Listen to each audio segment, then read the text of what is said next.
அன்பு நேயர்களுக்கு இனிய வணக்கம். இது உங்கள் தமிழன் தொலைக்காட்சியின் அரசியல் அரங்கம் நிகழ்ச்சிக்கு உங்களை அன்புடன் வரவேற்கிறது. இன்றைய நம் நிகழ்ச்சியின் சிறப்பு விருந்தினராக வந்திருப்பவர் அகில இந்திய மருதநாயகம் கட்சியின் தலைவரும் சமூக செயல்பாட்டருமான தமீம் அன்சாரி அவர்களை அன்புடன் வரவேற்போம். வணக்கம். எப்படி இருக்கீங்க? நல்லா இருக்கு, நல்லா இருக்கு. உங்கள் கட்சியோட இது பார்க்கும்போதே பார்த்தேன், பழனி பாபா ஒரு பக்கம் இருக்கார். தமிழகத்தில் இஸ்லாமிய மக்களுக்காக ஒரு கள போராளியாக செயல்பட்டவர், நிறைய போராட்டங்களை முன்னெடுத்தவர், மிகவும் ஒரு தைரியத்துக்கு பேர் போனவர். நான் படிக்கிற காலத்தில் அவருடைய ஸ்பீச்செல்லாம் கேட்டிருக்கிறேன். அவருடைய புகைப்படத்தை உங்களுக்கு கட்சியில் வச்சுருக்கீங்க. எதன் அடிப்படையில் அவருடைய புகைப்படத்தை வச்சுருக்கீங்க? நாங்கள் பழனி பாபாவுடைய அரசியலையும் அவருடைய சித்தாந்தத்தையும் மக்கள் மத்தியில் கொண்டு சேர்க்கணும் அப்படின்ற ஒரு அடிப்படையில் அவருடைய மாணவனாக செயல்பட்டுக்கிட்டு இருக்கோம். அப்படின்றனால அவருடைய புகைப்படத்தை நாங்கள் பயன்படுத்திகிட்டு இருக்கோம். குறிப்பாக தமிழகத்தில் பழனி பாபாவினுடைய அரசியல் 29 ஆண்டுகளுக்கு முன்பு யாரும் பேசப்படலை. ஆனால் அவர் இல்லாத பொழுது, அவர் இறந்த பிறகு அவருடைய அரசியல் தான் இப்போ சூழலில் அந்த அரசியல் தான் பேசப்பட்டு கொண்டு இருக்கிறது. அப்படின்னும் பொழுது 30 ஆண்டுகளுக்கு பின்பு என்ன நடக்க போகுது, என்ன அரசியலாக இருக்க போகிறோம் அப்படின்றத 30 ஆண்டுகளுக்கு முன்பாகவே சொன்னவர் அவர். அப்படின்னால அவ்வளோ பெரிய ஆளுமையான ஒரு அரசியல் தலைவரை நாங்கள் கொள்கை தலைவராக ஏற்றுக்கொண்டதில் நாங்கள் ஒரு பெருமிதம் கொள்கிறோம். அதனால் அவருடைய புகைப்படத்தை நாங்கள் பயன்படுத்திக்கிட்டோம். எத்தனை ஆண்டுகள் ஆச்சு நீங்கள் இந்த அமைப்பு கட்சி ஆரம்பிச்சு? 13 ஆண்டுகள் ஆகுது. ஏதாவது தேர்தலில் போட்டிட்டு இருக்கீங்களா? உள்ளாட்சி தேர்தலில் நாங்கள் போட்டிகிட்டு இருக்கோம். வாய்ப்புகள் கிடைச்சிச்சு அப்படின்னா அவரை சட்டமன்ற தேர்தலையும் போட்டியிடுவதற்கு ஏற்பாடுகள், வேலைகள் நடந்துக்கிட்டு இருக்கு. பழனி பாபாவுடைய பெயரை சொல்லி பல்வேறு அமைப்பினர் இருக்காங்க. கிட்டத்தட்ட நானே நிறைய பேரை பார்த்துருக்கேன். நிறைய பேர் அவரை முன்னெடுத்து நீங்கள் சொல்கிற மாதிரி அவங்களும் கொள்கை தலைவரை நாங்கள் வச்சுருக்குறோம் அப்படின்னு நிறைய வலைதளங்களில் பேசுகிறாங்க, அவருடைய ஃபாலோவை பின்பற்றுறாங்க, இப்படி இருக்காங்க. இதில் நீங்கள் எப்படி மாறுபட்டு எப்படி இருக்கீங்க? இவருடைய நாங்கள் பழனி பாபாவினுடைய அரசியலை கொள்கைகளாக ஏற்றுக்கொண்டு அதை மக்கள் மத்தியில் தேர்தல் அரசியலாக கொண்டு போகணும் அப்படின்றதுல நாங்கள் ரொம்ப தெளிவாக இருக்கோம். ஏன்னா அதிகாரம் என்பது ரொம்ப முக்கியம், அரசியலும் மக்களுக்கு ரொம்ப முக்கியம். அப்படின்னும் பொழுது இரண்டும் கலந்த கலவையாக தேர்தல் அரசியலாக மக்கள் மத்தியில் கொண்டு போய் நின்றால் தான் நீங்கள் ஆட்சியிலும் அதிகாரத்திலும் போய் உட்கார்ந்தா மட்டும்தான் உங்களுக்கு சார்ந்த சமூகத்துக்கும் சரி, சமுதாயத்துக்கும் சரி நம்ம ஏதாவது ஒரு நன்மைகள் செய்ய முடியும் அப்படின்ற ஒரு நோக்கத்தோடு. ஏன்னா பழனி பாபா அதை தான் அந்த கனவை தான் கண்டார். சமூகங்களின் ஒன்றிணைத்த கூட்டமைப்பை உருவாக்கி அரசியலாக அதிகாரமாக பயணிக்கணும் அப்படின்ற கனவை கண்டார். அந்த கனவு திட்டங்கள் நிறைவேற்றப்படும் பொழுது தான் பழனி பாபா கொல்லப்படுகிறார். ஏன்னா ஒட்டுமொத்த சமூகத்தையும் ஒன்று திரட்டி அரசியலாக பழனி பாபா ஒரு ஆளுமையாக வந்துட்டார் அப்படின்னா அங்கே மற்ற அமைப்புகளும் சரி, மற்ற கட்சிகளும் சரி ஆளுமைக்கு போக முடியாது. அப்படின்றனால திட்டமிட்டு கொல்லப்பட்டது தான் பழனி பாபா. ஆக அந்த அரசியலை நாங்கள் முன்னெடுக்கணும், மக்களுக்கான அரசியலையும் முன்னெடுக்கணும், தேர்தல் அரசியலையும் கண்டிப்பாக முன்னெடுக்கணும் அப்படின்றதுல ரொம்ப தெளிவாக இருக்கும். அவருடைய அரசியல்னு பார்க்கும்போது பார்த்தீங்கன்னா ரொம்ப ஒரு தைரியமான ஸ்பீச்சாக இருக்கும். யாருக்கும் பயந்தவரில் பேசிக்காக அவர் ஒரு வழக்கறிஞர்ன்றனால அவருமே அவர் மேல் போடப்பட்ட வழக்குகளை அவரே வாதாடுவார். அதாவது அந்த கான்ஸ்டியூஷனில் உள்ள முக்கியமான எல்லா ஓட்டைகளும் அவருக்கு அத்துப்படி. கண்டிப்பாக அவர் அப்படி ஒரு பெரிய ஆளுமை. அவர் அந்த ஆளுமைக்கு ஈக்குவலாக உங்கள் கட்சி ஏதாவது முன்னெடுத்து பெரிய லெவலில் மக்களுக்காக ஏதாவது போராட்டங்கள் அந்த மாதிரி விஷயங்கள்லாம் தொடர்ந்து செஞ்சுட்டு வரீங்களா, செஞ்சுருக்கீங்களா? நாங்கள் பல்வேறு போராட்டங்கள் இது வரைக்கும் மக்களுக்கு பாதிப்பு ஏற்படக்கூடிய திட்டங்கள் அனைத்தையும் எதிர்த்து போராடி கொண்டே தான் இருக்கோம். சமீபத்தில் கூட சாதிவாரி கணக்கெடுப்பு நடத்தணும் அப்படின்னு சொல்லி, ஏன்னா மக்கள் தொகைகள் எவ்வளோ இருக்காங்க, வாக்கு சதவீதம் எவ்வளோ இருக்குது, அவர்களுக்கு உண்டான இடஒதுக்கீடு என்னென்ன இருக்குது அப்படின்றதை மக்கள் மத்தியில் கொண்டு போய் சேர்க்கணும் அப்படின்றதுக்காகவே நாங்கள் சாதிவாரி கணக்கெடுப்பு எடுக்கணும் அப்படின்னு சொல்லி தமிழக அரசை வலியுறுத்தி மதுரையிலிருந்து சென்னை வரைக்கும் இருசக்கர வாகன பரப்புரை நடத்தணும். அதுக்கப்புறம் தொடர்ச்சியாக வேறு களப்பணிகளும் செஞ்சுக்கிட்டு இருக்கோம். மக்களுக்கு தேவையான விழிப்புணர்வுகளும் கொடுத்துக்கிட்டு இருக்கோம். அரசியலாக நம்ம எப்படி இருக்கணும், அதிகாரமாக எப்படி இருக்கணும் அப்படின்றத ரொம்ப தெளிவாக கொடுத்துக்கிட்டு இருக்கோம். நாங்கள் ஆயுதம் ஏந்தி போராடுவதை விட பேனாமுனையே கூர்மையானது அப்படின்றதுல ரொம்ப தெளிவாக இருக்கும். நாங்கள் ஏன்னா பழனி பாபா ஆயுதம் ஏந்தி போராடவே சொல்லியே இல்லை, அது ஆனால் அறிவார்ந்த போராட்டங்கள் தான். அதுதான் சில அமைப்புகள் என்ன நினச்சிக்கிட்டு இருக்காங்க அப்படின்னா, பழனி பாபா வீரமாக ரொம்ப கர்ஜனையோடு உரையாற்றினாரு, அப்போ நம்மளை ஆயுதம் ஏந்தி போராட சொல்லுகிறாரா அப்படின்ற ஒரு சிந்தனைக்கே கொண்டு போயிடுறாங்க. பல அமைப்புகள் அதை செய்யுது, இப்பவும் செஞ்சுக்கிட்டு தான் இருக்காங்க. ஆனால் நம்ம அதை சொல்கிறதில்ல. அவருடைய அறிவை கொண்டு, பேனாவை கொண்டு அதிகாரத்தை பெறுவது எப்படி அப்படின்றதை மட்டும் நீங்கள் சிந்திங்க. அதுதான் நமக்கும் சரி, நமக்கு வரக்கூடிய அடுத்த சந்ததிகளுக்கும் சரி நிரந்தரமான ஒரு அரசியலாக இருக்கும் அப்படின்றத நம்ம வெளிப்படுத்திக்கிட்டே இருக்கோம். அந்த ஒரு முன்னெடுப்பில் நம்ம அரசியல் பண்ணிக்கிட்டு தான் இருக்கோம். இப்போ இந்த பழனி பாபா இருக்கும்போது ஒரு இஸ்லாமிய அந்த சமூகத்துக்கு ஒரு பெரிய பாதுகாப்பு மாதிரி ஒரு கட்டுக்கோப்பு ஏற்படுத்திச்சு. அந்த மாதிரி மக்கள் மத்தியிலும் ஒரு ஃபீல் இருந்தது. அதுக்கப்புறம் பார்த்திங்கன்னா பல்வேறு அமைப்புகளாக பிரிஞ்சிருக்காங்க. பல்வேறு கட்சியாக, அமைப்பாக அவங்கவுங்களுக்குன்னு ஒரு சட்டத்திட்டங்களை வகுத்துக்கிட்டு பிரிஞ்சு இஷ்டப்பட்டு ஒரு அரசியல் கட்சியோட அவங்கவுங்க நேரத்துக்கு ஏற்றாம்போல் கூட்டணி வைப்பது இப்படி போயிட்டுருக்கு. இதுக்கு முன்னாடி பார்த்திங்கன்னா முஸ்லீம் லீக் அப்படின்ற காகிதமில்லத்தவர்கள் ஆரம்பித்த அந்த கட்சி மட்டும்தான் பெரிய லெவலில் திமுக இல்லை அதிமுக இப்படி ட்ராவல் இருந்தது. இப்போ நிறைய வந்துட்டாங்க. இதை எப்படி பார்க்குறீங்க? இல்லை, என்னை பொறுத்தவரையும் கேட்டிங்க அப்படின்னா, இந்த சமூகமும் சரி, குறிப்பாக இஸ்லாமிய சமுதாயம் சரி, மாபெரும் ஆளுமையை இழந்துருச்சு அப்படின்னு தான், பாதுகாக்க தவறிடுச்சு அப்படின்றத நான் தெளிவாக சொல்லுவேன். ஏன்னா இப்போது பழனி பாபாவை வைத்து அரசியல் செய்யக்கூடிய தலைவர்கள் அதே காலகட்டத்தில் தான் வாழ்ந்துருக்காங்க. ஆனால் அதே தலைவர்கள் ஏன் பழனி பாபாவை பாதுகாக்க தவறுச்சு அப்படின்ற கேள்வி இருக்குது நம்மக்கிட்ட. அதே தலைவர்கள் தான் பாதுகாக்க தவறுனாங்க. அப்போ ஏன் பாதுகாக்கலை நீங்கள்? அந்த ஒரு மாபெரும் தலைவரை, ஒரு ஆளுமை கொண்ட தலைவரை இந்த சமூகமும் சமுதாயமும் பாதுகாக்க தவறிடுச்சு அப்படின்றத நம்மக்கிட்ட ஒரு பெரிய மனவேதனை அப்படின்னா, இவர் கொல்லப்பட விஷயம் அனைவருக்கும் தெரிஞ்சு விட்டு எல்லாத்துக்கும், யாருக்கு தெரியாமலாம் இருக்காது, எல்லாத்துக்குமே தெரியும். எல்லாத்துக்குமே தெரிஞ்சு அவரை பாதுகாக்கலை. இப்போது நான் இப்போ ஒரு தலைவனாக நான் ஒரு 4 இடத்துக்கு போகிறேன் அப்படின்னா, என்னை சுற்றி ஒரு 10 பேர் இருப்பாங்க எப்பயுமே. ஆனால் அதை அவர் விரும்பவே மாட்டார். அவர் எங்கே போனாலுமே அந்த ஜீப்பு தான், அதை நம்பி தான் போவார். எளிமையான தலைவர், நான் பார்த்துப்பேன் அப்படின்னு தான் போவார். ஆனால் அவருடைய மரணத்தை அவரே ஒரு காலகட்டத்தில் தீர்மானித்தார். நான் வந்து இஸ்லாமியர் அல்லாதவரால் கொல்லப்படுவேன், வெட்டுப்பட்டு சாவேன்றது ஏற்கனவே அவர் வந்து அது ஒரு மேடையிலேயே அவர் பேசுவார். ஒரு மேடையில் இல்லை, பல்வேறு மேடைகள் அதை பற்றி அவர் சொல்லியிருக்கிறார். இப்போ அவருக்குமே அது தெரிஞ்சிருக்கு. நம்ம எடுத்திருக்கிற அரசியல் முன்னெடுப்பு வந்தால் வேறு ஆளுங்கனால நமக்கு உயிருக்கு ஆபத்துன்னு இருக்கும்போது ஏன் அவரை சுற்றி ஒரு பாதுகாப்பு வளையத்தை அவர் ஏற்படுத்திக்கல? அவர் ஏற்படுத்தினார், அதை சரியாக பயன்படுத்திக்கல. பாதுகாப்பு வலைகள்லாம் இருந்துச்சு, பாதுகாப்பு வலைகள்லாம் இல்லாமலாம் இல்லை, பாதுகாப்பு வளையங்கள் அவருக்கு இருந்துச்சு. அந்த பாதுகாப்பை சரியாக கொடுக்க தவறிட்டாங்கன்றது கொல்லப்பட்ட அன்று வந்து பார்த்தீங்கன்னா நோன்பு வச்சிருக்காரு. ரம்ஜான் மாதம் அவர் ஒரு மாற்று மதத்தை சேர்ந்த ஒருவருடைய வீட்டுக்கு போயிட்டு பேசிட்டு ரிட்டர்ன் வரும்போது தான் அவர் இண்டிவிஜுவலாக வந்தானே அந்த வண்டியில் ஏறுறாரு. அப்போ தான் அந்த சம்பவங்கள் நடக்குது. அப்போ பழனி பாபான்றதை வந்து அப்போ அந்த சமூகத்தை சேர்ந்தவர்களே சிலருக்கு வந்து பிடிக்காமல் போயிடுச்சோ? இஸ்லாமிய சமூகத்தை சார்ந்தவர்களே சிலருக்கு பிடிக்காம போயிடுச்சோன்னு கேட்குறேன். அதான் உண்மை, அதுதான் உண்மை. ஏன்னா அவர் எதிர்த்த ஆளுமைகள்லாம் சாதாரண ஆள் இல்லை. தமிழ்நாடே பயப்படக்கூடிய எம்ஜி ராமச்சந்திரன், எம்ஜிஆர் அவர்களை எதிர்த்தார், போல்டாக பேசினார். கலைஞர் எதிர்த்திருக்காரு. அப்புறம் அவரும் சில கட்டங்களில் வந்து அரசியல் நிலைப்பாடை மாற்றி போனார். ராமதாஸ் கூட இருந்தார், அப்புறம் வேணாண்டு வெளியில் வந்தார். திமுக ஆதரிச்சார், அப்புறம் திமுக வேணாண்டு வெளியே வந்தார். அப்புறம் அம்மையாரை எதிர்த்தார். அம்மையார் இப்படி அவருடைய நிலைப்பாடுமே சில இடத்துல மாறுபட்டு இல்லை. அவருடைய நிலைப்பாடுகள் எப்படி மாறுச்சுன்னு கேட்டிங்கன்னா, நான் ஏற்றிருக்க கொள்கை ஒன்று தான், ஆனால் நான் சவாரி செய்யும் குதிரைகள் தான் வெவ்வேறே தவிர என்னுடைய இலக்கு என்பது ஒன்று, என்னுடைய கொள்கை என்பது ஒன்று. என்னுடைய இலக்குக்கு போகணும் அப்படின்னா பல்வேறு குதிரைகள் ஏற வேண்டிய கட்டாயத்தில் இருக்குது. இப்போ நான் ஒரு இடத்துக்கு போகணும் அப்படின்னா பஸ்ஸில் போகிறேன்னா அப்படின்னா ஒவ்வொரு பஸ்ஸும் மாற வேண்டிய கட்டாயத்தில் இருக்குது. அப்படின்னும் பொழுது என்னுடைய இலக்கை நோக்கி தான் நான் பயணிக்கிறேன், என்னுடைய கொள்கையை நோக்கி நான் பயணிக்கிறேன். அப்போது இவர்கள் எல்லாம், கலைஞராக இருக்கட்டும், எம்ஜி ராமச்சந்திரனாக இருக்கட்டும், அம்மையாராக இருக்கட்டும், பாட்டாளி மக்கள் கட்சி மரியாதைக்குரிய ராமதாஸாக இருக்கட்டும், யாராக இருந்தாலும் பழனி பாபா ஏறி சென்ற குதிரைகள் தான். பழனி பாபாவை உருவாக்கினவர்களோ பழனி பாபாவும் ஒன்று இணைந்தவர்களோ கிடையாது. பழனி பாபா பயன்படுத்திய குதிரைகள். தன்னுடைய இலக்கை நோக்கி தன் சமூகத்திற்கும் சமுதாயத்திற்கும் ஏதேதும் நல்லது நடக்குமா, இவர்கள்கிட்ட போனால் நல்லது செய்ய முடியுமா, நல்லது நடத்துவாங்களா அப்படின்ற ஒரு எதிர்பார்ப்போடு போனவர் தான் பழனி பாபா. இந்த இதில் வந்து பழனி பாபா ஏறி சென்ற குதிரைகள் அப்படின்னு நீங்கள் இத்தனை பேரை சொல்லும்போது அதில் ஒரு குதிரை வந்து இவரை தான் யூஸ் பண்ணிக்கிச்சு.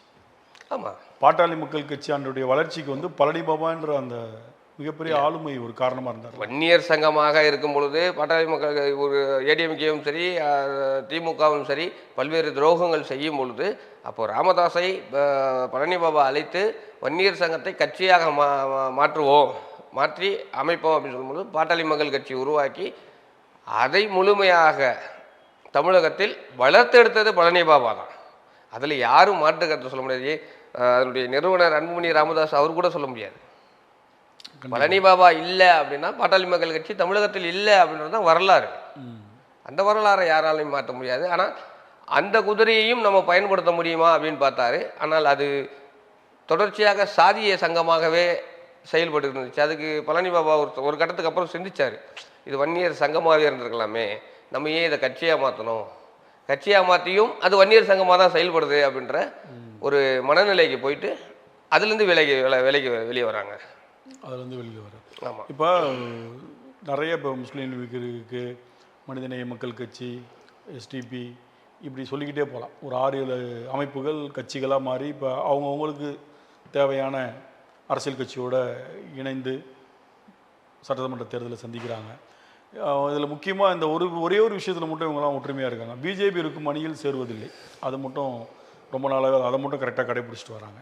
இப்போ திமுக அணியில் தான் பெரும்பான்மையான இஸ்லாமிய அமைப்புகள்லாம் இப்போ இந்த கட்சியில் இந்த தேர்தலில் ட்ராவல் பண்ணுறக்கூடிய வாய்ப்புகளும் இருக்குது. அப்படி இருக்கும் பட்சத்தில் இப்போ நீங்கள் மிகப்பெரிய ஆளுமையோட புகைப்படத்தை வச்சு அவருடைய கொள்கையை வச்சு இந்த கட்சி ஆரம்பிச்சிருக்கும் போது நீங்கள் யாருக்கிட்டையாவது இந்த தேர்தலில் கூட்டணிக்கான வாய்ப்பை ஏற்படுத்துறதுக்கு பேசியிருக்கீங்களா? இல்லை, நாங்கள் பேச்சுவார்த்தை நடத்திக்கிட்டு இருக்கோம். எங்களுடைய கோரிக்கை 2 அம்ச கோரிக்கைகள் வச்சுருக்கோம்.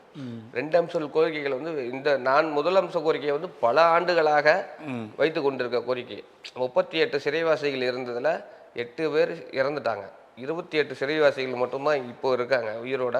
அவர் அதுலேயும் ஒரு 5-6 பேர் உடல்நிலை ரொம்ப பாதிப்பு அடைஞ்ச நிலையில தான் இருக்காங்க. சொல்கிறது கோவை குண்டுவெடி போலக்கு அந்த சிறைவாசிகளை சொல்லி. ஆமாம், கோவை சிறைவாசிகள் அவங்களுக்கெல்லாம் ஆயுள் சிறையே முடிஞ்சில்ல. 20 ஆண்டுகளுக்கு மேலே போய்கிட்டு இருக்குல்ல. ஆயுள் சிறைன்றது 20 ஆண்டு தானே. ஒரு ஆயுள் சிறைன்றது 20 ஆண்டு தான். 20 ஆண்டுகளுக்கு மேலே போய்கிட்டு இருக்குல்ல. அப்போ ஆயுள் தண்டனை தாண்டில போய்கிட்டு இருக்காங்க. அப்போ அவர்களுடைய விடுதலை என்பது நமக்கு ரொம்ப முக்கியமாக இருக்குது. 2வது இஸ்லாமியர்களுடைய இடஒதுக்கீடு அப்படின்றது நமக்கு முதன்மையாக கோரிக்கையாக இருக்குது. 3.5% சிறுபான்மை என்ற ஒரு கட்டமைப்பு கொண்டு 3.5% தரீங்க. 3.5% யார் யாருக்கு தரீங்க? இஸ்லாமியர்களுக்கு தரீங்க, பௌத்தருக்கு தரீங்க, எஸ்சிக்கு தரீங்க, பல்லருக்கு தரீங்க, பறையனுக்கு தரீங்க, எல்லாத்துக்குமே சேர்த்து மொத்தம் 5, 6, 7 கேட்டகரியில் சேர்த்து 3.5% மட்டும்தான் கொடுக்குறீங்க. இந்த 3.5%த்தில் எங்களுக்கு எத்தனை சதவீதம் இருக்குது அப்படின்றத கேட்டிங்கன்னா 1 புள்ளி தான் கிடைக்கிது. 1 புள்ளி கூட முழுமையாக கிடைக்காது, அதுலேயும் கம்மியாக தான் கிடைக்கும். நான் 1 புள்ளின்னு தோராயமாக சொல்கிறேன். அப்போ எங்களுடைய இஸ்லாமியர்களுக்கு தேவையான இடஒதுக்கீடை அதிகமாக கொடுங்க. இப்போ 9 புள்ளி 1 புள்ளி இருக்குது அப்படின்னா அது 8 புள்ளியாக மாற்றி கொடுங்க. அப்போ எங்களுடைய அடுத்த தலைமுறைகள் படிப்பிலையும் சரி, பொருளாதாரத்திலையும் சரி, வாழ்வாதாரத்திலையும் சரி, அரசு அதிகாரத்திலையும் சரி, அரசு ஊழியர்களாகவும் சரி, இவர்களுக்கெல்லாம் உண்டான பங்கீடை கொடுங்க அப்படின்றது தான் எங்களுடைய கோரிக்கையாக நாங்கள் முதன்மையாக வச்சு அதை வேலை செஞ்சுக்கிட்டு இருக்கோம். நாங்கள் மற்றவர்களை போல் நிறைய கோரிக்கைகள் வச்சுருக்கோம் அப்படின்றதுனால எங்ககிட்ட 2 கோரிக்கை தான். இஸ்லாமிய சிறைவாசிகள் 1, 2வது இஸ்லாமியர்களுக்கு உண்டான இடஒதுக்கீடு சதவீதத்தை உயர்த்தி கொடுங்க. 1% கொடுத்தீங்க அப்படின்னா நாங்கள் எத்தனை கோடி மக்கள் இருக்காங்க இஸ்லாமியர்கள் அப்படின்றத கணக்கு இருக்குது. அப்போ நீங்கள் அந்த கணக்கு கூட எடுத்துக்கோங்க. கணக்கு எடுத்தீங்க அப்படின்னா இவர்களுக்கு எத்தனை சதவீதம் இடம் ஒதுக்கலாம் அப்படின்ற ஒரு பட்டியலுக்கு வந்துடுவீங்க, வரைவுரைக்கு வந்துடுவீங்க. எங்களுடைய வாழ்வாதாரத்தையும் உயர்த்தி கொடுங்க அப்படின்னு தான் நாங்கள் கேள்வி கேட்குறோம். இப்போ இந்த மாதிரி கோரிக்கைகள் யாருக்கு வச்சுருக்கீங்க? இப்போ நாங்கள் தொடர்ச்சியாக திமுகவுக்கு வச்சுருக்கோம், அதிமுகவுக்கு வச்சுருக்கோம், இப்போ புதுசாக வந்திருக்கக்கூடிய தமிழக வெற்றி கழகத்திற்கும் வச்சுருக்கோம். விஜய்கிட்டையும் சொல்லியிருக்கீங்க. எங்களுடைய கோரிக்கையை 3 பேருக்குமே இது விஜய்கிட்டையும் நீங்கள் சொல்லியிருக்கீங்கன்னு பார்க்கும்போது இப்போ அடுத்து அவர் முதல்வராக வந்துருவார் அப்படின்ற நம்பிக்கையின் பேரில் சொல்லியிருக்கீங்க. இல்லை, நம்பிக்கையின் பேருன்றதை விட அவரும் ஒரு அரசியல் கட்சி களத்தில் இறங்கி வேலை செய்யறதுக்காக வந்துட்டாரு. தேர்தலை சந்திக்கிறார். களத்தில் இறங்கிட்டாரோ? தேர்தலை சந்திக்கிறதுக்கு ஆயத்தமாக்கிட்டு இருக்காருல்ல. அவர் களத்தில் இறங்குறாரா இல்லையோ, அவருடைய அமைப்பு களத்தில் இறங்குது. ஆக அரசியல் கட்சியிலாக வந்திருக்கு அப்படின்னும் பொழுது எங்களுடைய கோரிக்கை இதுதான் அப்படின்றத நாங்கள் முன் வச்சிருக்கோம். நீங்கள் இந்த 3 பேர்கிட்ட கோரிக்கை வச்சுருக்கீங்க. அதாவது கட்சி ஆரம்பித்த காலத்திலேருந்தே பழனி பாபாவை பல்வேறு மேடைகளில் பேசக்கூடிய ஒரு நபர் வந்து சீமான். ஆமாம், அவர்கிட்ட இந்த கோரிக்கை வச்சுருக்கீங்களா? இதை நாங்கள் போன தேர்தல்லையே அவர்கிட்ட வச்சோம். அவர் சொல்லவே இல்லையே நீங்கள்? நாடாளுமன்ற தேர்தல்லே அவருக்கு அவர் எங்களுடைய இந்த கோரிக்கையை அவருக்கு வச்சோம். அவர்கிட்ட நேர்லேயே பேசணும். சீமான் அவர்கள்ட்டும் எங்களுடைய கோரிக்கை வைக்கப்பட்டுள்ளது. எங்களுக்கு தேவை, எங்களுடைய வாழ்வாதாரம் ரொம்ப முக்கியம். சரிங்களா? இப்போ நான் சாதாரணமாகவே ஒரு காவல் நிலையத்துக்கோ இல்லை பொதுவாக வெளியே போனேன் அப்படின்னா என் மேலே ஒரு முத்திரை ஒன்று இருக்குது. பாயா எங்கேயா கொண்டு வைப்பீங்க அப்படின்ற கேள்விகள் சரளமாக கேட்குறாங்க. காவல் நிலையத்துக்கு போய் ஏதாவது ஒரு பிரச்சனை, இல்லை அரசு அலுவலகத்தில் போய் பேசுகிறோம், இல்லை மாவட்ட ஆட்சியர் அலுவலகத்தில் போய் பேசுகிறோம், எங்கே போய் நீங்கள் அரசை சார்ந்த இடங்களில் போய் நீங்கள் எங்கே போய் பேசினாலும் பாயின்னாவே ஒரு பயமாக இருக்கப்பா அப்படின்ற ஒரு பின்பத்தை உருவாக்கிட்டாங்க. அதுக்கு என்ன காரணம்னு நினைக்கிறீங்க?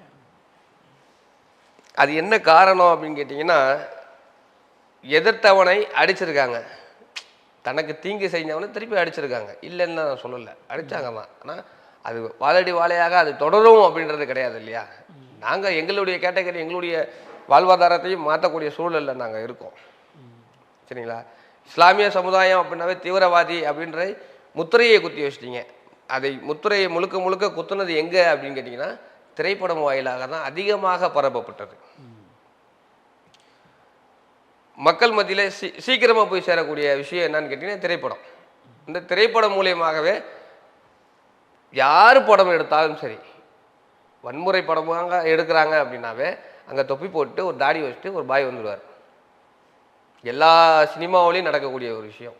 ஆக நாங்கள் சினிமாவிலிருந்து தவிருங்க அப்படின்றோம். இஸ்லாமியர்கள் தீவிரவாதிகள் கிடையாது, இஸ்லாமியர்கள் வன்முறைவாதிகள் கிடையாது.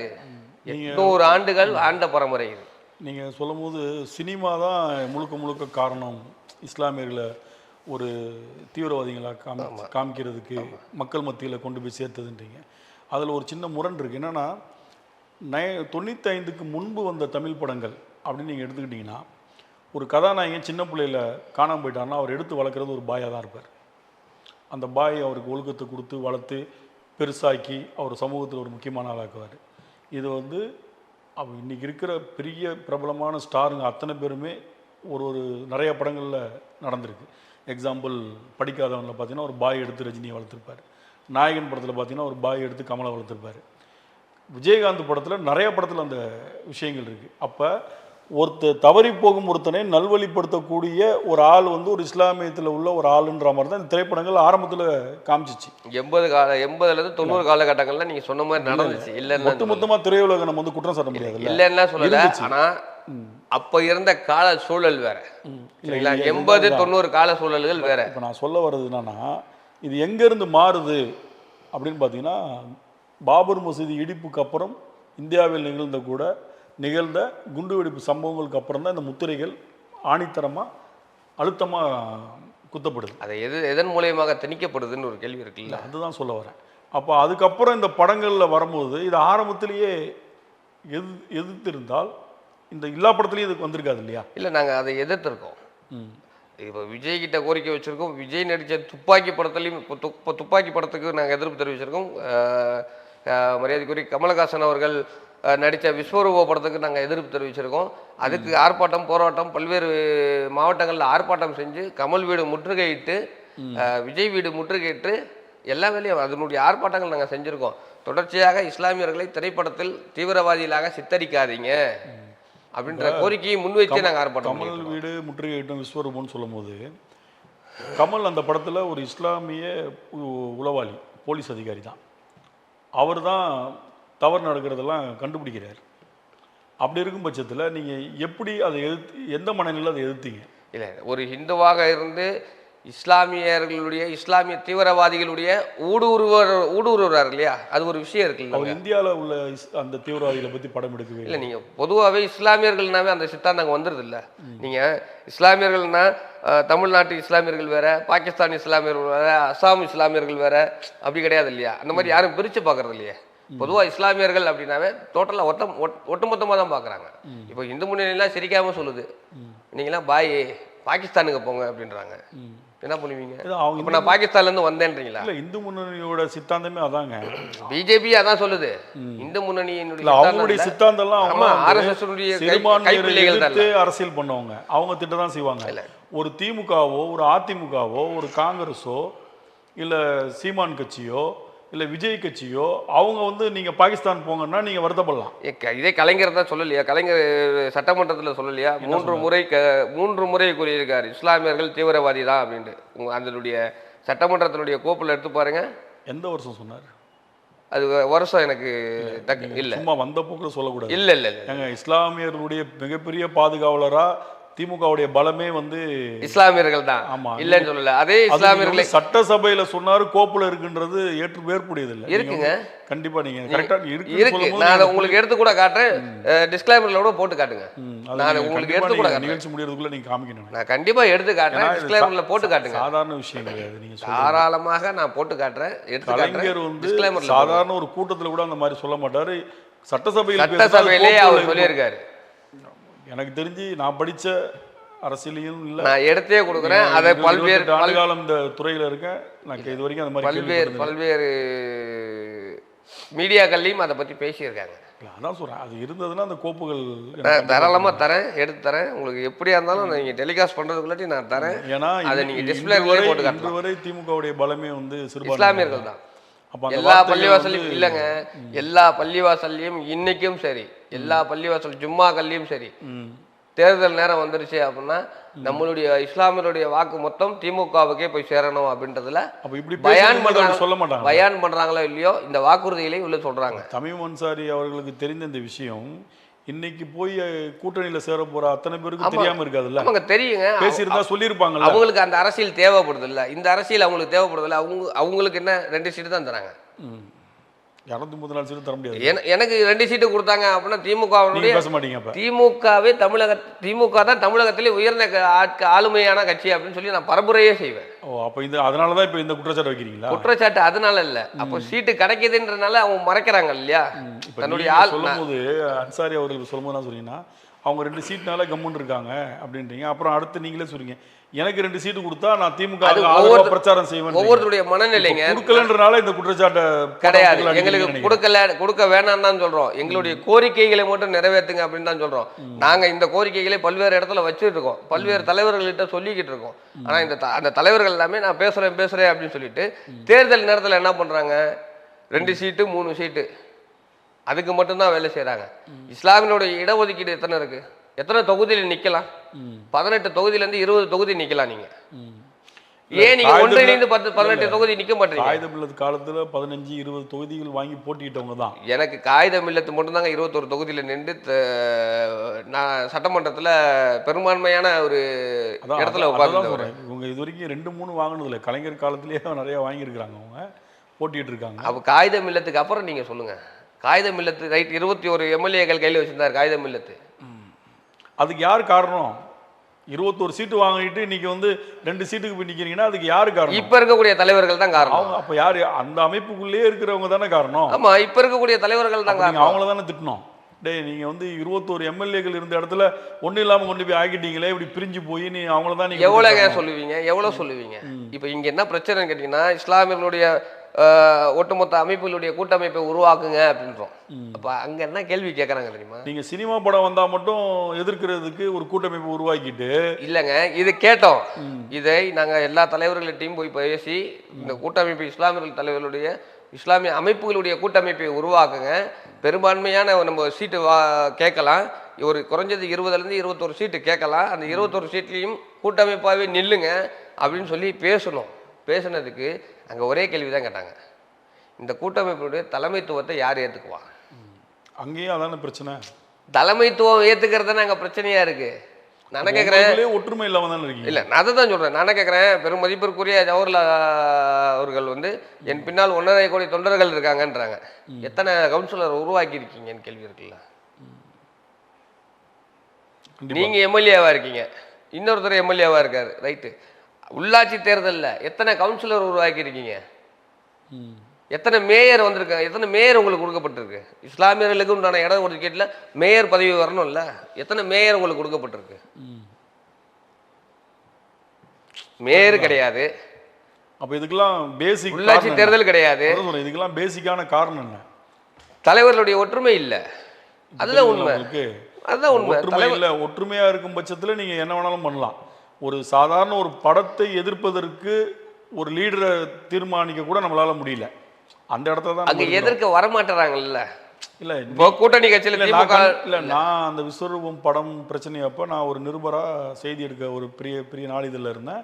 செய்தி எடுக்க போகும்போது பக்கத்துல அதுக்கான பிரஸ் மீட் எல்லா அமைப்பும் சேர்ந்து கொடுக்கும்போது அங்க பேட்டி கொடுக்கறதுக்கே சண்டை போட்டுக்கிட்டாங்க. நீ மட்டுமே பேசுற, என்ன நாங்களும் ஒரு அமைப்போட தலைவர், நாங்கள் பேசக்கூடாதான்னு. அப்போ அதே நேரத்தில் இன்னொன்றையும் நான் இங்கே வந்து சுட்டிக்காட்ட விரும்புகிறேன். கமலஹாசன் அவர்கள் போன்றோர், விஜய் அவர்களை போன்றோர் ஒரு படங்கள் வந்தால் மட்டும்தான் அந்த எதிர்ப்பை நீங்கள் காமிக்கிறீங்க. மற்ற படங்களில் இஸ்லாமியர்களை தவறாக சித்தரிக்கும் போது அந்த குரல் வர்றதில்லை. விஜயகாந்த் படத்துக்கும் நாங்கள் தெரிவித்தோம், மற்றவங்க தெரிவிச்சாங்களா இல்லையோ, அகில இந்திய மருத்துவ கண்டிப்பாக தெரிவிச்சு. உங்க 3 பேரை தவிர்த்து வேற யாருமே அந்த மாதிரி படம் எடுக்கலையானா எடுத்திருக்காங்க. அந்த படங்களை தான் ஏன் நீங்க வந்து எதிர்க்கலைன்னா மீடியா வெளிச்சம் இவங்களை தொட்டா மட்டும்தான் வரும்ன்ற மாதிரி ஒரு ஐடியாலஜியில் இருக்காங்க. அப்படிதானங்க இருக்கு, மீடியாவும் அப்படிதானங்க இருக்கு. இப்போ மீடியாவும் அப்படிதான் இருக்கு. அர்ஜுன் வந்து ஒரு தீவிரவாதி படத்துல, ஒரு இஸ்லாமியர்களை தீவிரவாதியாக காட்டக்கூடிய படத்துல நான் அர்ஜுன் எடுத்து ஆர்ப்பாட்டமோ அல்லது போராட்டமோ ஏதாவது பண்றேன் அப்படின்னா எந்த மீடியா என்ன ஃபோக்கஸ் பண்ணுதுன்னு கேட்குறேன். மீடியாக்களும் ஃபோக்கஸ் பண்ண மாட்டேங்குது இல்லை. கண்டிப்பா மீடியாக்கள் ஃபோக்கஸ் பண்ணாதான் நான் என்ன கருத்து சொல்றேன், என்ன செய்ய போறேன், என்ன சொல்ல போறேன், இதை ஏன் இந்த மாதிரி சித்தரிக்கிறாங்க, இந்த சித்தரிப்புல இருந்து நம்ம ஏன் விடுபடாம இருக்கோம், எப்படி விடுபடுறது அப்படின்ற விஷயத்தையும் நான் உங்களை போன்ற மீடியாக்கள் மத்தியில தான் நான் மக்கள் மத்தியில போய் சொல்ல முடியும். ஒவ்வொருத்தர் வாட்டியும் நான் தெருவா போய் கதவை தட்டி சொல்ல முடியாது இல்லையா? இப்போ நீங்க சொன்னீங்க இல்லையா, இந்த விஸ்வரூபம் படம், அந்த இது சின்ன படத்தை நாங்கள் தொட்டோம்னா எங்களுக்கு மீடியா ஃபோக்கஸ்ட் இல்லை. அப்போ நீங்களே வந்து அதை ஒத்துக்கிறீங்க. அப்போ நாங்கள் தொடர்றதே வந்து மீடியா ஃபோக்கஸ்ட் வேணுன்றதுக்காக. அப்போ அந்த பிரபலமானவங்க கருத்து சொன்னால் மட்டும்தான் நாங்கள் எதிர்ப்போம், பிரபலம் இல்லாதவர்கள் கருத்து சொன்னால் நாங்கள் எதிர்க்க மாட்டோன்ற மனநிலை என்ன மாதிரியான மனநிலை? அப்படி கிடையாது. மீடியா ஃபோக்கஸ்ன்றது வந்து மீடியா ஒவ்வொரு வீட்டுக்குள்ளேயே போய் இருக்கு. சரிங்களா? இப்போ நீங்கள் என்னை பேட்டி எடுக்கிறீங்க அப்படின்னா இங்கே தமிழகத்தில் இருக்கக்கூடிய, தமிழகம் மட்டும் அல்ல மற்ற மாநிலங்களில் இருக்கக்கூடிய ஒவ்வொரு வீட்டுக்கும் போய் சேருது, ஒவ்வொரு கைபேசிக்கும் போய் சேருது. சரிங்களா? அப்போ நான் பேசக்கூடிய விஷயங்கள் என்னன்றதை அவங்க இலகுவாக தெரிஞ்சுக்க முடியுது.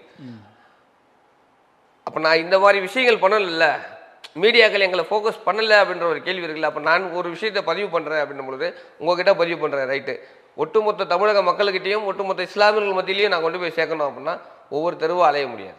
அப்போ மீடியாக்கள் எங்களுக்கு ஃபோக்கஸ் கொடுத்துச்சு அப்படின்னா அந்த மீடியாக்கள் மூலியமாக எங்களுடைய கருத்துக்கள் என்ன, என்னுடைய சமுதாயம் எவ்வளோ இன்னல்கள் இருக்குது, என்னுடைய சமுதாயத்தினுடைய மேம்பாடு நான் என்ன பண்ணணும் அப்படின்ற ஈஸியான விஷயத்தை நான் மக்கள் மத்தியில் கொண்டு போய் சேர்க்க முடியும்.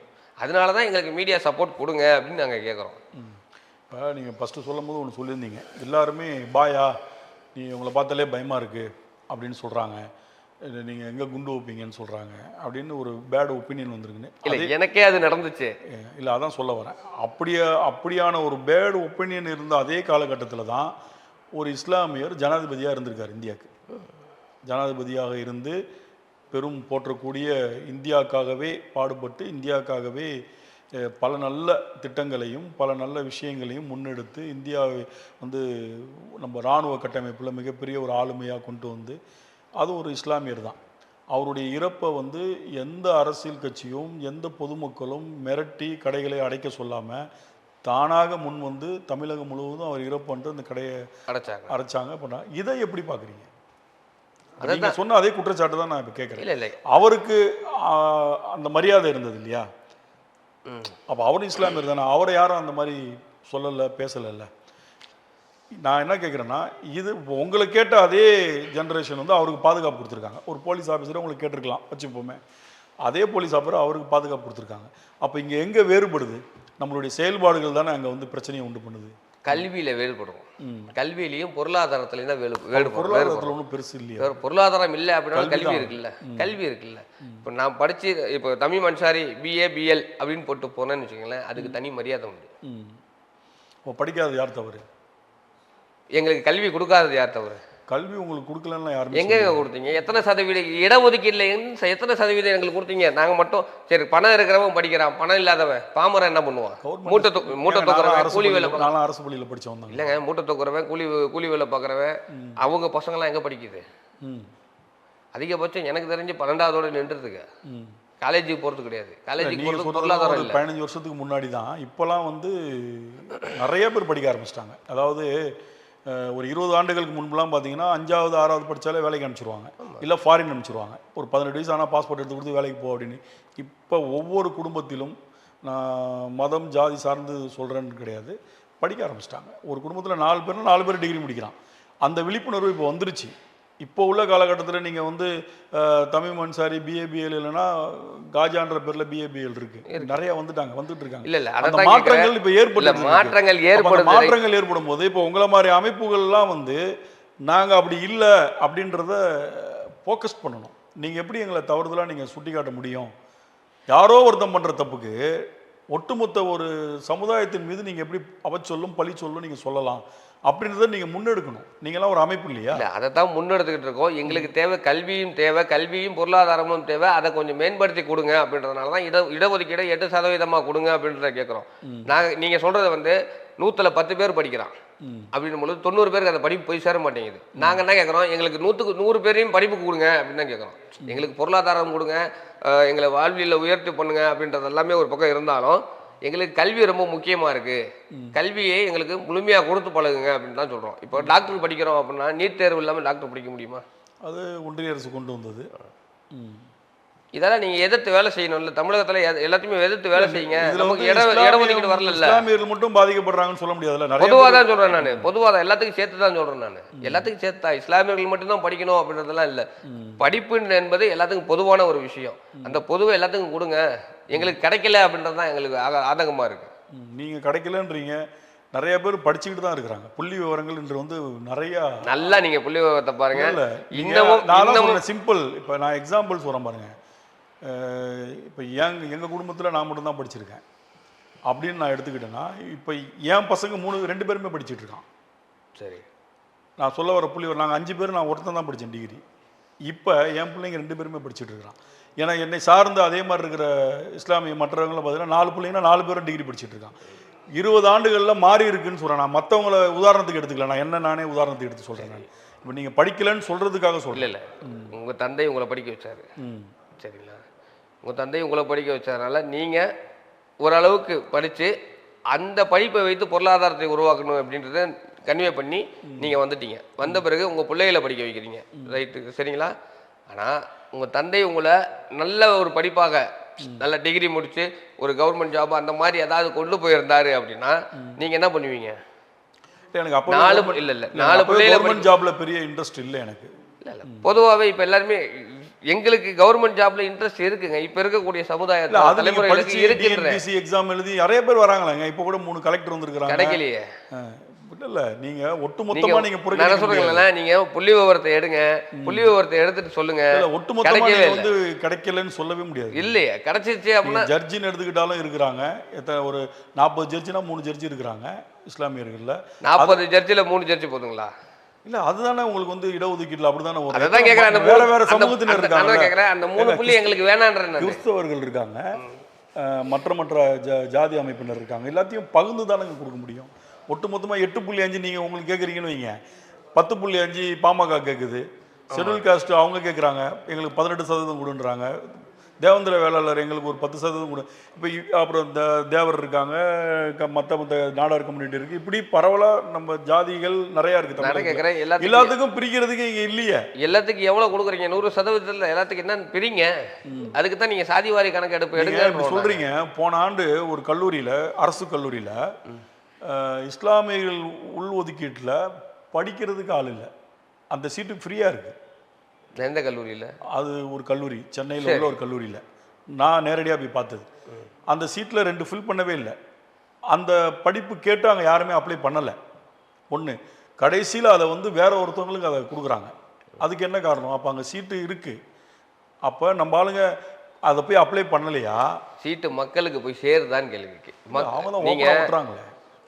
அந்த போர்டே வந்து வாசல்ல ஒட்டிடுறாங்க. வாசல்ல ஒட்டிருக்கீங்க. பாமர மக்களுக்கு இதெல்லாம் இந்த திட்டங்கள் வருது அப்படின்றது நீங்க சொல்றீங்களா? இப்போ ஓட்டுக்கு பணம் கொடுக்குறீங்க அப்படின்னா போனை இப்படி தட்டினாலும் எல்லாமே வந்துடுதுங்க. 15 செகண்ட் வருதுங்க, இல்லைன்னா சொல்லல. அது போய் சேருதான்றத கேள்வி இருக்குல்ல. போனை பார்த்தாலே படிச்சுட்டாலே சேர்ந்துருதானே அர்த்தம். வரல வந்துச்சுன்னா நாங்க ஏன் இந்த நீங்க கேள்வி பிட் கேட்கறோம்? நோட்டீஸ் அடிச்சு கொடுத்தா கூட படிக்க மாட்டீங்க. இல்ல வராதனால தானே இந்த கேள்வி கேட்கறோம். வந்துச்சு அப்புறம் நாங்க ஏங்க இந்த கேள்வி கேட்கறோம்? நீங்க நிறைய நீங்க வந்து பாத்தீங்கன்னா இன்னைக்கு நிறைய பேர் இருக்காங்க.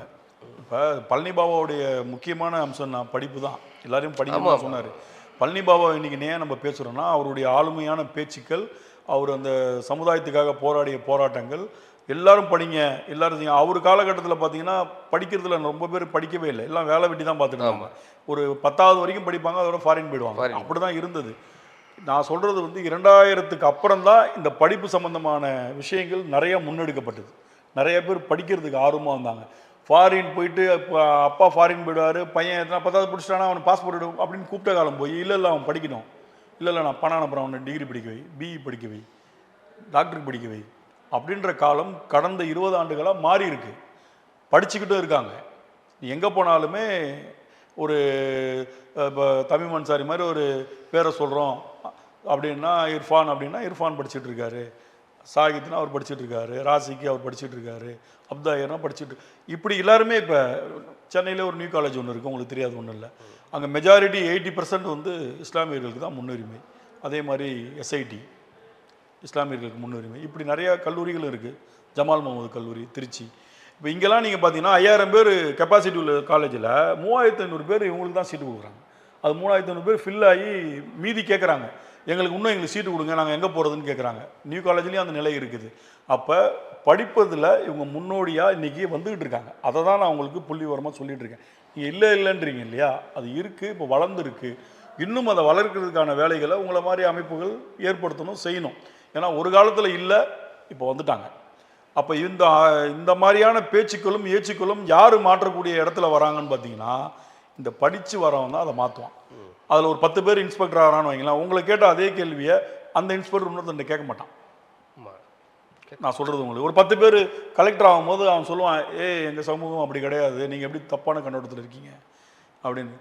இதுதான் அந்த மாற்றத்துக்கான முதல் வழி வந்து படிப்பு. அந்த படிப்பு இன்றைக்கி வந்து நிறைய பேருக்கு வந்துட்டுருக்கு. இப்போ நீங்கள் இவருடைய படத்தை போட்டு நீங்கள் கட்சி நடத்திட்டு இருக்கும்போது நீங்கள் இன்னும் அதை சரியான நோக்கத்துக்காகவும் சரியான திசையில் நீங்கள் கொண்டு போகணுன்றதான் எங்களுடைய. நீங்கள் சொல்கிறதெல்லாம் ஓகே தான். ஆனால் எங்களுடைய தென் மாவட்டங்களில் வந்து படிப்பு சரியாக யாருக்கும் கிடைக்கலன்றது தான் உண்மையும் கூட. அதுக்கு நம்மளும் ஒரு காரணமாக இருப்போம் இல்லையா. என்ன ஒன்று நாங்கள் எடுத்துகிட்டு போய் சேர்க்கணுன்றீங்களா? நாங்கள் இதுக்கு மேலே எப்படி எடுத்துகிட்டு போய் விழிப்புணர்வுகள்ன்றதை விட நான் என்ன சொன்னேன்னா, பொருளாதாரத்தில் பின்தங்கி இருக்கிறவங்களுக்கு இப்போ நிறையா பார்த்தீங்கன்னா அனைத்து மசூதிலையுமே வந்து பார்த்தீங்கன்னா இந்த மார்ச் ஏப்ரல் மே 3 மாதம் ஒரு போஸ்டர் போடுறாங்க. என்ன போடுறாங்கன்னா, ஃபீஸ் கட்ட பணம் இல்லையா, கஷ்டப்படுறீங்களா, நீங்கள் இதை அப்ளை பண்ணுங்கள், இங்கே எங்கள் சார்ந்த பைத்துல் மால் மாதிரியான விஷயங்கள் இருக்குது, நாங்கள் அந்த ஃபீஸை கட்டுறோம், இத்தனை பேர் இவ்வளோ பேரை படிக்க வைக்கிறேன்னு சொல்கிறாங்க. நான் கடந்த ஒரு 10 ஆண்டுகளாக இந்த போஸ்டர்ஸ் பார்த்துட்டு வரேன். நான் எங்கெல்லாம் போகிறோன்னா, இந்த மசூதிக்கு போகிறோன்னா அங்கெல்லாம் நோட்டீஸ் போர்ட்லேயே போட்டிருக்காங்க. அப்போ படிக்கிறதுக்கு உதவி பண்ண நிறைய பேர் வந்துட்டாங்க. இந்த மாதிரி விஷயங்களை நீங்கள் கொண்டு போயிட்டு தென் மாவட்டத்தில் நீங்கள் சொல்கிறீங்க இல்லையா, நிறைய பேர் கஷ்டப்படுறவங்களா இருக்கலாம், இல்லை அவங்க வீட்டில் பொருளாதாரம் ரொம்ப நெருக்கடினால அவனை படிக்க வைக்காமல் இருக்கலாம், அதெல்லாம் நீங்கள் கொண்டு போய் சேர்த்தீங்கன்னா இது இன்னும் உங்கள் அமைப்புக்கு பெரிய வலுவாக இருக்கும்னு தான் நான் பள்ளிவாசல்ல நடக்குதா இருக்குது. நான் கண்கூட பார்த்ததை நான் சொல்கிறேன். எங்கே தென் மாவட்டங்களில் பார்த்தீங்களா, இங்கே இந்த பக்கம் பார்த்தீங்களா? நான் சென்னை வெளியூர் போயிருக்கேன், இந்த காரைக்கால் மயிலாடுதுறை இந்த பக்கம்லாம் போயிருக்கேன். சென்னையை பொறுத்தவரை நானே பார்த்துருக்கேன். இல்லை நான் சொன்ன விஷயத்தை சென்னையில் நானே பார்த்துருக்கேன். சரி, நீங்கள் சென்னையில் பார்த்துருக்கீங்க? இல்லைன்னு நான் சொல்லலை. நீங்கள் சென்னையில் பார்த்துருக்கீங்கல்ல, தென் மாவட்டத்தில் இல்லைன்றீங்கல்ல. சென்னையில் பார்த்ததை நீங்கள் தென் மாவட்டத்தில் நீங்கள் கொண்டு போய் அதை ஏற்பாடு பண்ணி எந்த பள்ளிவாசல்ல எந்த நிர்வாகம் கேட்குதுன்ற எந்த பள்ளிவாசலும் கேட்க மாட்டேங்குது. நீங்க தானங்க சென்னையில் பார்த்து அரசியலை சார்ந்து அரசியல் பேசிட்டு உள்ள வராதீங்கன்னு தான் சொல்லுது பள்ளிவாசல். இது அரசியல் கிடையாது, இது எப்படி அரசியல் ஆகும்? இதுதான் அரசியலாக தான் பார்க்குது பள்ளிவாசல். சமுதாயத்தில் உள்ளவங்கள படிக்க வைக்க போறதை வந்து எப்படி அரசியலா சொல்லுவாங்க அவங்க? அதுதான் கேட்க மாட்டேங்குது. அப்போ அவங்களுக்கு தான் நீங்க ஃபர்ஸ்ட் விழிப்புணர்வு கொடுக்கணும். அப்போ நான் அந்த விழிப்புணர்வு நான் கொடுக்கும்போது உங்களை கூப்பிட்றேன், நீங்க கூட வாங்க. அது நான் தாராளமாக வரேன். ஒரு அதாவது படிப்பு ஒருத்தருக்கு ரொம்ப முக்கியங்க. அந்த படிப்பை கொடுக்கறதுக்கு நான் வந்து ஒரு மத ரீதியான நபராக நான் வரவே மாட்டேன். பொதுவான ஆளாவே நான் வந்து அதில் வந்து எங்களுக்கு மாற்று கருத்தே இல்லை. நாங்களும் படித்தானா அந்த குடும்பமே அடுத்த லெவல் போகிறதுக்கான வாய்ப்புகள் இருக்கு. அடுத்த தலைமுறையை எந்திரிக்கும். அவங்களுடைய தப்பான எண்ணங்களும் போக்கப்படும். அந்த ஒரு படிப்பு மேலே பல்வேறு விஷயங்கள் அவன் தன்னுள் உள்வாங்கி, இப்படி தான் இருக்கணும், இப்படி தான் போகணும், இப்படி தான் ட்ராவல் பண்ணணும் அப்படின்ற ஒரு எண்ணங்கள் நம்ம மனசில் வரும்போது நம்ம அடுத்து என்ன பண்ணலாம், நம்ம சம்பாதிக்கும் போது இன்னொரு படிக்க முடியாத ஒரு 10 பேரை படிக்க வைக்கணும், இந்த எண்ணங்கள்லாம் விதைக்கிறது வந்து படிப்பு. பாபா அம்பேத்கர் சொன்னது தான், பெரியார் சொன்னது தான், மிகப்பெரிய தலைவர்கள் தமிழ்நாட்டில் சொன்னது தான் நான் உங்களுக்கு சொல்லிகிட்டு இருக்கிறேன். என்னென்னா நம்ம ஒட்டுமொத்தமாக நம்மளை ஒடுக்கிட்டாங்கன்றதும் இல்லை, நம்ம மேலே வந்துட்டோம்னா அதுவும் இல்லை, 50-50ல் இருக்கிறோம். அதை இன்னும் 100% காட்டுறது உங்களை மாதிரி சமுதாய தலைவர்கள் தான் அதை பெரிய லெவலில் முன்னெடுக்கணும். அந்த மாதிரி சொல்கிறாங்கன்னு அவங்கள நீங்கள் தான் கேள்வி. இந்த வேலையை நாங்கள் பார்த்துக்கிட்டு தான் இருக்கோம். இன்னமும் தென் மாவட்டங்களில் இதுக்கு உண்டான விழிப்புணர்வு இல்லை அப்படின்றது தான் எங்களுடைய கோரிக்கை. இந்த விழிப்புணர்வை அரசாங்கமே எங்களுக்கு முன்னெடுத்து செஞ்சு கொடுங்க அப்படின்றதையும் ஒரு கோரிக்கையாக வச்சுட்டு இருக்கோம். தென் மாவட்டங்களில் படிப்புக்கு முக்கியத்துவங்களும் கொடுங்க அப்படின்றது தான் நாங்கள் பேசிக்கிட்டு இருக்கோம், சொல்லிக்கிட்டு இருக்கோம். எங்களுக்கு அது மட்டும்தான் நாங்கள் கேள்வி கேட்டுட்டு இருக்கோம். அப்போ நீங்கள் இதை வந்து அரசுகிட்ட ஒரு கோரிக்கையாக நாங்கள் பல்வேறு தென் மாவட்டங்களில் ஒரு விஷயம் கேளுங்க. தென் மாவட்டங்களில் நீங்கள் சொன்ன மாதிரி இங்கே இருக்கக்கூடிய எல்லா பள்ளிவாசல்களையும் படிப்பு சம்பந்தமாக ஒரு டிஸ்க்ளைமர் போடுறான் அப்படின்னு சொல்கிறீங்க, சந்தோஷம். ஆனால் தென் மாவட்டங்களில் அது போடுறது இல்லை. அதான் சொல்கிறேன், இங்கே உள்ளது அதை நம்ம கொண்டு போய் சொன்னோம் அப்படின்னா நீங்கள் அரசியலாக வரீங்க, அமைப்பாக வரீங்க, பள்ளிவாசலுக்குள்ள அரசியல் பேசாதீங்க அப்படின்றாங்க. ஆனால் இதே ஜும்மா நேரத்திலோ தேர்தல் நேரத்திலோ என்ன பேசுகிறாங்க அப்படின்னு கேட்டிங்கன்னா, இஸ்லாமியருடைய முழுமையான பாதுகாவலர்கள் இவர்கள் தான் அப்படின்றத குறிப்பிட்ட பேரை சொல்லி இவர்களுக்கு தான் நீங்கள் வாக்களிக்கணும் அப்படின்றத சொல்கிறாங்க. அந்த இடத்துல நாங்கள் எந்திரிச்சு கேள்வி கேட்குறோம். பள்ளிவாசல் தொழுகிறதுக்கு மட்டும்தாங்க, பயான் சொல்கிறதுக்கு மட்டும்தான். தொழுகை நடத்தக்கூடிய இடத்துல நீங்கள் இவருக்குத்தான் வாக்களிக்கணும், இன்னாருக்கு இந்த வாக்கு தான் அளிக்கணும் அப்படின்றத நீங்கள் சொல்லக்கூடாது அப்படின்னு சொல்லும் பொழுது நம்ம அந்த பள்ளிவாசல்லேருந்து வெளியேற்றப்படுகிறோம். பள்ளிவாசல்லேருந்து வெளியேற்றப்படுகிறோம். ஏன்னு கேட்டிங்கன்னா பள்ளிவாசலுக்கு உள்ளே இருக்கக்கூடிய நிர்வாகிகளே அந்த கட்சியை சார்ந்தவர்களாக தான் உள்ள நிர்வாகத்தில் இருக்குது. எல்லாருமே ஒரு கட்சியில் இருப்பாங்க, அது ஓகே, இயல்பு தானே. அது குறிப்பாக தென் மாவட்டங்களில் எந்த கட்சி ஆட்சியில் இருக்கோ அந்த கட்சியின் சார்ந்த நிர்வாகிகள் மட்டும்தான் உள்ளே இருக்காங்க. அப்போ அவங்க அதனுடைய தேர்தல் வேட்டைக்காக அவங்க அந்த வேலையை செஞ்சுறாங்க. நான் கேட்குறேன், அடுத்து ஏழை குமர் திருமணம் இருக்கு, பள்ளிவாசலில் செய்யக்கூடிய விஷயங்கள் அதெல்லாம், மாணவர்கள் படிப்பு இருக்கு, இதெல்லாம் செஞ்சு கொடுங்க. சென்னையில் அதெல்லாம் பரவலாக செய்கிறாங்க. சென்னை நான் தான் சொல்கிறேன்லங்க, சென்னை செய்கிறாங்க. சென்னையில் வண்ணாரப்பேட்டையில் ஒரு அமைப்பு இருக்குது, பைத்துல் மால். நான் சொல்கிறேன் சென்னையில் செய்கிறாங்க தான். பெசன் நகரில் பெசன் நகர் பள்ளிவாசல்ல செய்கிறாங்க. வண்ணாரப்பேட்டையில் இப்போ போன வாரம் நடந்தது செய்கிறாங்க, இல்லைன்னா சொல்லலை. நான் சென்னையை பொறுத்தவரையும் நீங்கள் சொன்ன அனைத்து திட்டங்களும் அனைத்து நல் விஷயங்களும் நடக்க தான் செய்யுது பள்ளிவாசல்களில். தென் மாவட்டங்களில் நீங்கள் விழுப்புரம் தாண்டிட்டீங்க அப்படின்னு நடக்கிறது இல்லை. உங்களுடைய அமைப்பு சார்பாக, உங்கள் கட்சி சார்பாக இதை நீங்கள் ஒரு பெரிய ஒரு கொள்கை முடிவாக ஒரு முன்னெடுத்து ஒரு நல்ல டீமை ஃபார்ம் பண்ணி தென் மாவட்டத்தில் இதை விழிப்புணர்வு ஏற்படுத்துங்கன்றேன். நீங்கள் வந்து சொல்கிற விஷயங்களை ரொம்ப ஆஷா சொல்லாமல் அவங்கள கூப்பிட்டு பக்குவமாக பேசி நாங்கள் முன்னெடுக்கிறது படிப்புக்கான முன்னெடுப்பு தான், இது அரசியல் கிடையாதுன்றத புரிதலை ஏற்படுத்துங்க. நம்ம அவங்க கோவப்படுறாங்க, நம்ம கோவப்பட வேண்டியதில்லை. தமிழ் அன்சாரி ஒரு மூலமா அது நடக்கக்கூடிய வாய்ப்பு. நம்மள அரசியலாக தானே பார்க்குறாங்க. பார்க்கறதுன்னு ஒரு கேள்வி பார்வைன்னு ஒன்று இருக்குல்ல. ஆமாம், இப்போ நீங்கள் இப்போ நான் போய் நன்மையே செஞ்சா கூட இவன் இதான் அரசியல் லாபத்துக்கு பண்ணுறானோ, இவனுக்கு இதாவது அரசியல் இதை வைத்து அரசியல் ஏதாவது ஃபியூச்சர் இருக்கோ அப்படின்ற மாதிரி தான் நம்ம மக்கள் பார்க்குது. அப்படின்னா நம்ம என்ன பார்க்குறோம், நம்ம சமுதாய பிள்ளைகள் வளரட்டும், நம்ம அடுத்த தலைமுறைகளை வந்து அதிகாரத்தை நோக்கி நகர்த்துவோம், படிப்பாக நகர்த்துவோம் அப்படின்னு பார்க்குறோம். அதே விஷயம்தான் அவங்க பார்க்குறாங்கன்றீங்க இல்லையா? அதே மாதிரி தானே நீங்களும் அவங்கள பார்க்குறீங்க. என்னன்னு மசூதியில் வந்து இந்த கட்சிக்கு ஓட்டு போடுங்கன்னு சொல்லிட்டாங்கன்னும் போது இதை நீங்கள் அரசியலாக பார்க்குறீங்கன்னு நீங்கள் சொல்கிறீங்க இல்லையா? அதே ஆங்கில தான் உங்களை பார்க்குறாங்க அவங்க. அப்படித்தானே எடுத்துக்க முடியாது. நான் பள்ளிவாசலுக்குள்ள தேவை உள்ள விஷயங்களை மட்டும் பேசுங்க. வாக்கு அளிப்பு ஓட்டு போடுறதுன்றது வந்து ஒரு தனி மனிதனுடைய சுதந்திரம், ஜனநாயக உரிமை, சரிங்களா? ஆமாம், ஓட்டு யாரும் நீங்கள் வந்து இப்போ நம்ம 2 பேரும் உட்காந்து பேசிக்கிட்டு இருக்கோம் அப்படின்னா, தமீம் நீங்கள் இவருக்கு தான் ஓட்டு போடுங்க அப்படின்னு நீங்கள் சொல்லக்கூடாது. நான் சொல்ல முடியாது, எனக்கு சொல்லக்கூடிய அந்த அதிகாரமும் கிடையாது. ஜனநாயக உரிமை இருக்குது, சரிங்களா? அப்போ நான் அந்த பள்ளிவாசலுக்குள்ள அந்த வாக்குறுதியை நீங்கள் கொடுக்கவே கூடாதுன்ற நான். அது ஒவ்வொரு தனி மனிதனுடைய ஜனநாயக உரிமை. ஜும்மா நாளில் குறைஞ்சது ஒரு 500 பேர் உட்காந்து தொழுவான். 500 பேருக்கு மத்தியிலே நீங்கள் அந்த வார்த்தையை சொல்லலாமா? சொல்லக்கூடாதுல்ல. அந்த வார்த்தையை ஏன் சொல்கிறீங்கன்னு கேட்குறோம் நாங்கள். நீங்கள் பயான் சொல்லுங்கள், தொழுகை நடத்துங்க, தக்பீர் பண்ணுங்கள், அதெல்லாம் எங்களுக்கு பிரச்சனை இல்லை. ஆனால் இந்த ஆட்சியில் இந்த தேர்தலில் இவர்களுக்கு நம்ம இஸ்லாமியருடைய வாக்கை இவர்கள் கொண்டு போய் சேர்ப்போம், இவர்களுக்கு மட்டும்தான் இஸ்லாமியர்கள் வாக்களிக்கணும் அப்படின்ற கொள்கையும் முழக்கத்தையும் உள்ளே வைக்காதீங்க பள்ளிவாசலுக்குள்ள அப்படின்னு தான் நாங்கள் சொல்கிறோம், சரிங்களா? பள்ளிவாசலுக்குள்ள என்ன சொல்கிறோம், அரசியல் பேசுங்க, அரசியல் பேசுங்க, வேணான்னு சொல்லலை. வாக்களிப்பது இவர்களுக்கு தான் வாக்களிக்கணும் அப்படின்றத நீங்கள் சொல்லாதீங்க அப்படின்றோம். இப்போ சமீபத்தில் கூட IUML வந்து ஐயா மரியாதைக்குரிய ஒரு பேர், நல்ல பேரை மறந்துட்டேன், யூனியன் முஸ்லீம் லீக்கினுடைய தலைவர் அவரே ஒரு அறிக்கை கொடுத்துருக்காரு. இந்த முறை இஸ்லாமியர்களுடைய முழுமையான வாக்கு திமுகவை பெறும் அப்படின்ட்டார். அதான் அவர் சொல்றதுக்கு அவர் யாருன்னு கேட்குறேன். திமுகவுக்கு நாங்கள் போடுறதும் போடாததும் எங்க விருப்பம். இப்போ நீங்க அதிமுகவுக்கு போடணுமா வேணாமானது எங்க விருப்பம். நீங்களுமே ஒட்டுமொத்த முஸ்லீம்களுடைய ரெப்ரசன்டேட்டிவ் கிடையாது, அவருமே ஒட்டுமொத்த இஸ்லாமியர்களுடைய ரெப்ரசன்டேட்டிவ் கிடையாது. இல்ல அப்புறம் நம்ம அதை பெருசா எடுத்து அவர் ஆனா அறிக்கை என்ன கொடுக்குறாரு? அவர் கட்சி சார்பா ஒரு அறிக்கை கொடுக்குறாரு. கட்சி சார்பா நீங்க அவர் அறிக்கை சொன்னா எல்லாரும் போடுவாங்க. நான் கேட்கிறேன், கட்சி சார்பா அறிக்கை கொடுக்குறேன் அப்படின்னா இந்தியன் யூனியன் முஸ்லீம் லீக்கினுடைய நிர்வாகிகள் அனைவரும் திமுகவுக்கே வாக்களியுங்கள் அப்படின்னு கொடுங்க. இல்ல நீங்க சொல்றது இல்ல. இப்ப நான் கேட்கிறேன், இஸ்லாமியர்களுடைய வாக்கு மொத்தமும் திமுகவுக்கு போய் சேரும் அப்படின்றத நீங்க ஏன் சொல்றீங்க? அதுதாங்க அது டிக்ளரேஷன் நீங்க பண்ணாதீங்க. இல்ல அது ஒரு சின்ன எக்ஸாம்பிள் சொல்ல பாருங்க. இப்ப பிஜேபி என்ன பண்ணும், அனைத்து இந்துக்களின் வாக்கும் பிஜேபிக்குன்னு சொல்லுது. அதுக்காக தமிழ்நாட்டில் உள்ள எல்லா இந்துக்களும் பிஜேபி ஓட்டு போட்டுறாங்களா? இல்ல வேணுன்றவங்க தானே போடுறாங்க, வேணான்றவங்க போடுறதே இல்லைல்ல. அதே தான் நீங்க அப்படிதான் அதை எடுத்துக்கணும். நீங்க அவர் சொல்லிட்டாரு. நான் கேட்கிறேன், உங்களுக்குன்னு சுய புத்தியே இல்லையா? யாருக்கு? பொதுவாகவே அவன் பண்றான், அவன் பண்றதை பார்த்து நான் பண்றேன் அப்படின்றீங்க. இல்ல அப்படி இல்ல. அவங்க சொன்னா அதை கேட்பாங்களா? கேட்க மாட்டாங்கல்ல. அதே தான் இவருக்கும். அந்த அதிகாரம் உங்களுக்கு யாருங்க கொடுத்தது? அது ஏங்க நீங்க சொல்றீங்கன்ற நான் அப்படி இல்லைங்க. கண்டிப்பா நீங்க எப்படி நீங்க இப்போ இந்த கட்சி நீங்க வச்சிருக்கீங்கல்ல, நீங்க ஒட்டுமொத்த இஸ்லாமியருடைய ரெப்ரசன்டேட்டிவான கட்சியா இல்ல எங்களோட இணக்கமா வரவங்களுக்கு மட்டுமான கட்சின்னு சொல்றீங்களா? எப்படி சொல்றீங்க உங்க கட்சியை? இல்ல நான் அமைப்பு உருவாக்குனதே இஸ்லாமிய அமைப்பு பேரு, இஸ்லாமிய பேரே இருக்காது அதுல. சரி.